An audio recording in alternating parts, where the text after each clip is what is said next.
এখন দুপুরবেলা, টাইম 3:10।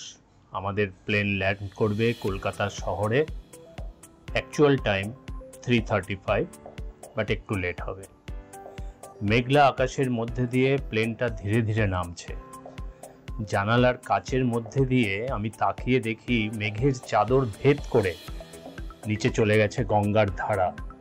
উঁচু আকাশ থেকে কিন্তু এই শহরকে দেখলে যতটা ছোট মনে হয় ততটা ছোট কিন্তু না। কলকাতা শহর কিন্তু আমাদের সবার হৃদয়ের ভিতরে। কলকাতা কিন্তু একটা নাম নয়, একটা অনুভব, একটা ফিলিং। এমন অনেক ভোর গেছে বাইরে থাকলেও, মানে আমি তো কলকাতায় থাকি না, দেখো মেঘের মধ্যে দিয়ে প্লেনটা চলেছে, মানে নামছে। কলকাতা থেকে বাইরে থাকলেও মন যেন বারবার উড়ে আসে এখানেই, এই শহরের গন্ধ মাখা বাতাসে। নিচে নামলেই দেখা যাবে আমার সেই চেনা রাস্তা, চেনা ট্রাম লাইন, হলুদ ট্যাক্সি, চায়ের আড্ডা, আরও কত কি। পাইলট কিন্তু ঘোষণা করে দিয়েছে, we will be landing shortly at Netaji Subhas Chandra Bose international airport, Kolkata.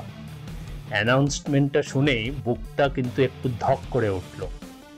এ শুধু ঘোষণা নয়, এটা একটা আবেগের শুরু।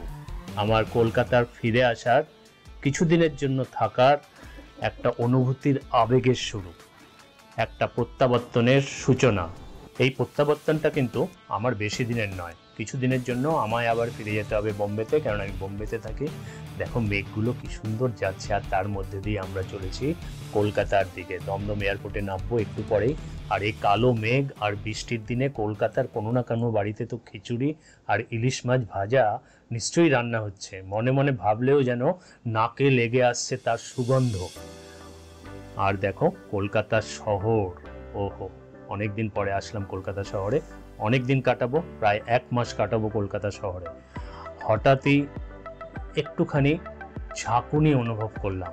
কারণ জানো, এই যে কালো পিচ দেখতে পাচ্ছ, কালো পিচের রাস্তা, তো আমাদের প্লেনটা রানওয়ে টাচ করে গেছে। আর রানওয়ে টাচ করা মানেই মনের মধ্যে এমন একটা ফিলিং পৌঁছলো যে আমি পৌঁছে গেছি আমার শহর, আমার শিকড়, আমার শৈশবে, সেই আমার প্রিয় শহর কলকাতাতে। ফিরে এলাম আবার একটা বিয়ে বাড়ি অ্যাটেন্ড করতে, এক নতুন গল্প শুরু করতে, অর্ণব আর অন্বেষার বিয়ে। তো দেখা হচ্ছে আমাদের নেক্সট ভিডিওতে। বিয়ের কিছু ভিডিও থাকবে, অবশ্যই তোমরা দেখবে। আজকের মতো এখানেই শেষ করলাম। Bye bye, tata.